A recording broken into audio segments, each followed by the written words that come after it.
and gentlemen, it's an honor to introduce the Chief Justice of the United States, John G. Roberts, Jr., who will administer the presidential oath of office. Everyone, please stand.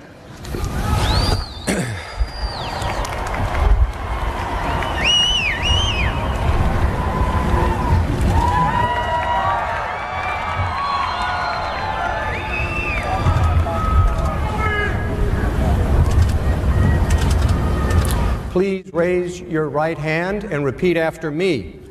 I, Donald John Trump, do solemnly swear. I, Donald John Trump, do solemnly swear. That I will faithfully execute. That I will faithfully execute. The office of President of the United States. The office of President of the United States. And will, to the best of my ability. And will, to the best of my ability. Preserve, protect, and defend. Preserve, protect, and defend. The Constitution of the United States. The Constitution of the United States. So help me God. So help me God. Congratulations, Mr. President.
What a great honor to be able to introduce for the first time ever anywhere the 45th President of the United States of America, Donald J. Trump. Did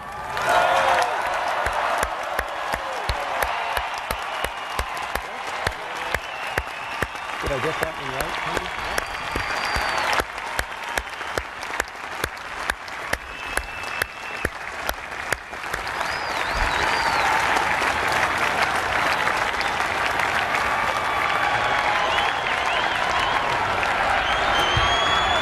Chief Justice Roberts, President Carter, President Clinton, President Bush, President Obama, fellow Americans, and people of the world, thank you.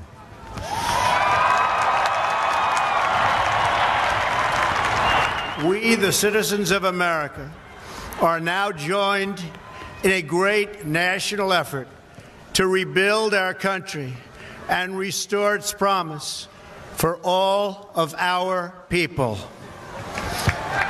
Together, we will determine the course of America and the world for many, many years to come. We will face challenges. We will confront hardships, but we will get the job done. Every 4 years, we gather on these steps to carry out the orderly and peaceful transfer of power. And we are grateful to President Obama and First Lady Michelle Obama for their gracious aid throughout this transition. They have been magnificent. Thank you.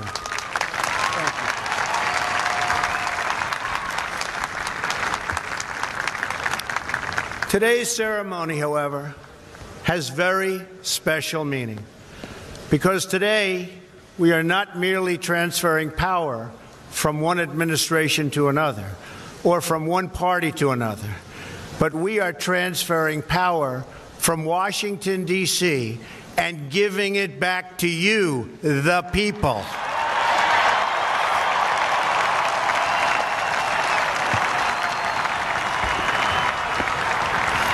For too long, a small group in our nation's capital has reaped the rewards of government while the people have borne the cost.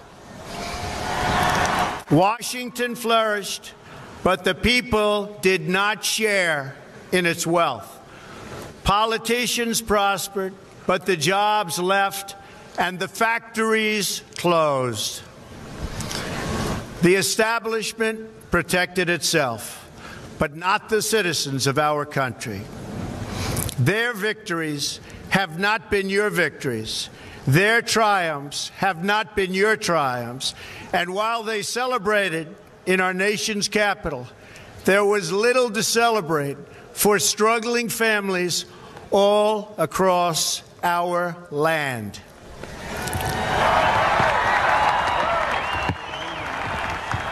That all changes starting right here and right now, because this moment is your moment. It belongs to you.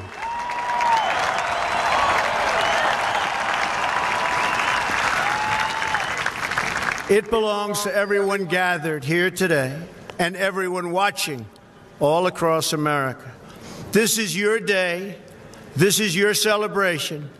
And this, the United States of America, is your country.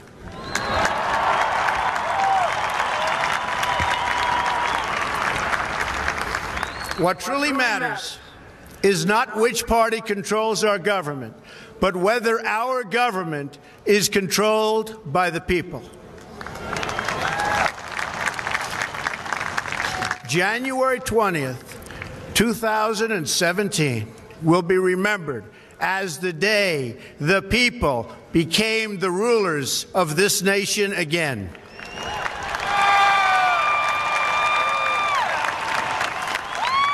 The forgotten men and women of our country will be forgotten no longer. Everyone is listening to you now. You came by the tens of millions to become part of a historic movement, the likes of which the world has never seen before.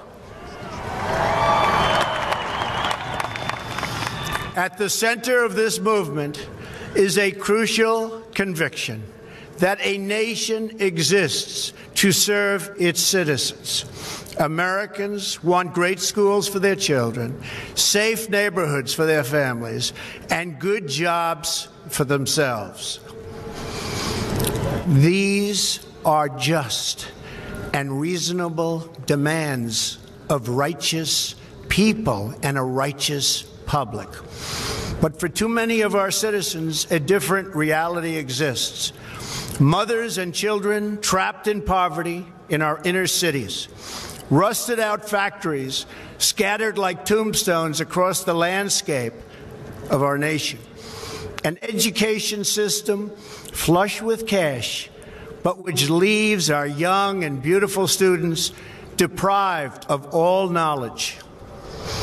And the crime and the gangs and the drugs that have stolen too many lives and robbed our country of so much unrealized potential. This American carnage stops right here and stops right now.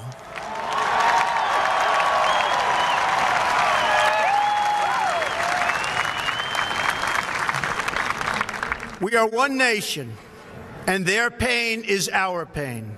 Their dreams are our dreams, and their success will be our success. We share one heart, one home, and one glorious destiny. The oath of office I take today is an oath of allegiance to all Americans.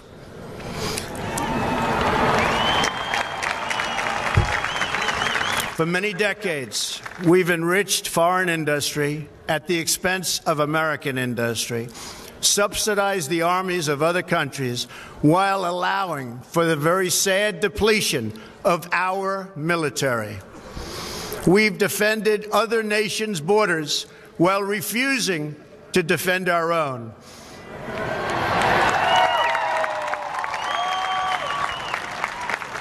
And spent trillions and trillions of dollars overseas while America's infrastructure has fallen into disrepair and decay. We've made other countries rich, while the wealth, strength, and confidence of our country has dissipated over the horizon.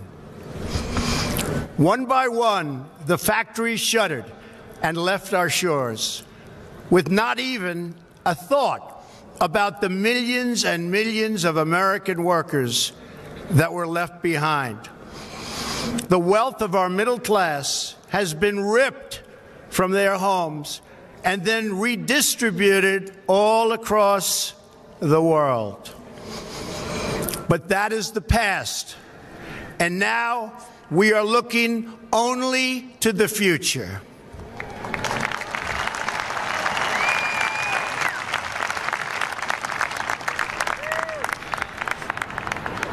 We assembled here today are issuing a new decree to be heard in every city, in every foreign capital, and in every hall of power. From this day forward, a new vision will govern our land. From this day forward, it's going to be only America first. America first.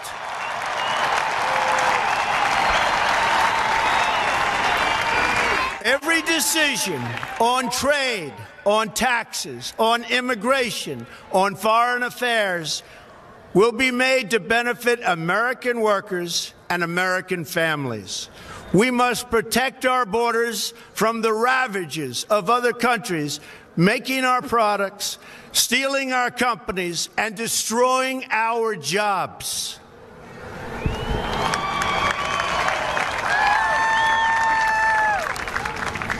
Protection will lead to great prosperity and strength. I will fight for you with every breath in my body, and I will never, ever let you down.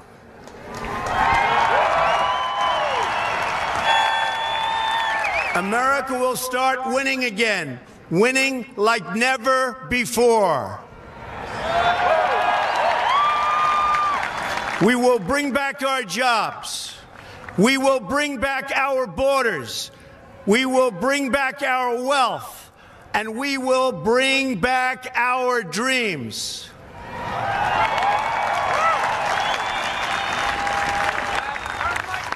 We will build new roads and highways and bridges and airports and tunnels and railways all across our wonderful nation.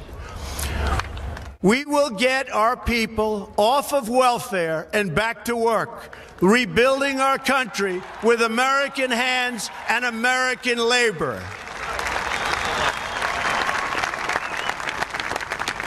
We will follow two simple rules: buy American and hire American.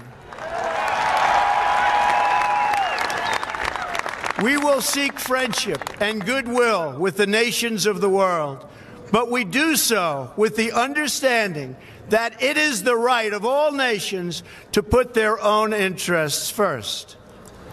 We do not seek to impose our way of life on anyone, but rather to let it shine as an example. We will shine for everyone to follow.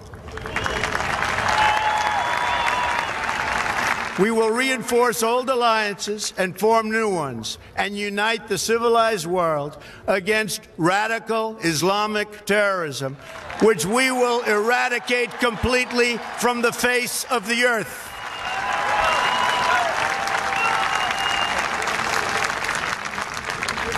At the bedrock of our politics will be a total allegiance to the United States of America. And through our loyalty to our country, we will rediscover our loyalty to each other. When you open your heart to patriotism, there is no room for prejudice.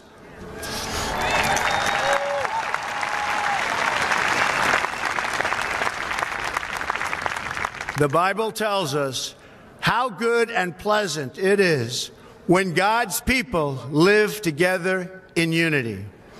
We must speak our minds openly debate our disagreements honestly, but always pursue solidarity. When America is united, America is totally unstoppable.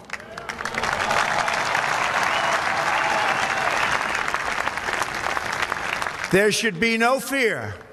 We are protected, and we will always be protected. We will be protected by the great men and women of our military and law enforcement. And most importantly,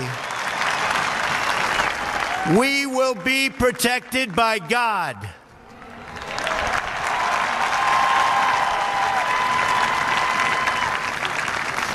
Finally, we must think big and dream even bigger. In America, we understand that a nation is only living as long as it is striving. We will no longer accept politicians who are all talk and no action, constantly complaining but never doing anything about it.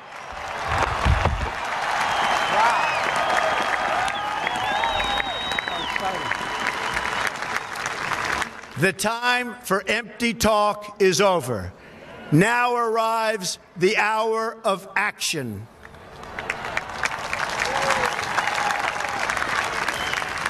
Do not allow anyone to tell you that it cannot be done.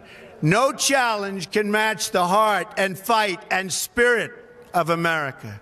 We will not fail. Our country will thrive and prosper again. We stand at the birth of a new millennium, ready to unlock the mysteries of space, to free the earth from the miseries of disease, and to harness the energies, industries, and technologies of tomorrow. A new national pride will stir our souls, lift our sights, and heal our divisions. It's time to remember that old wisdom our soldiers will never forget, that whether we are black or brown or white, we all bleed the same red blood of patriots.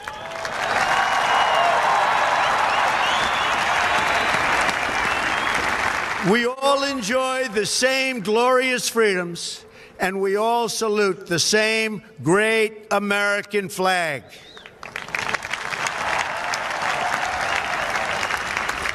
And whether a child is born in the urban sprawl of Detroit or the windswept plains of Nebraska, they look up at the same night sky, they fill their heart with the same dreams, and they are infused with the breath of life by the same almighty Creator.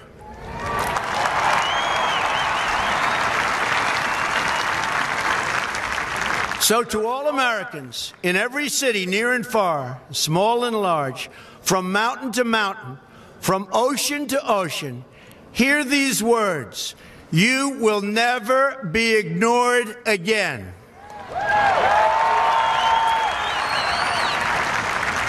Your voice, your hopes, and your dreams will define our American destiny.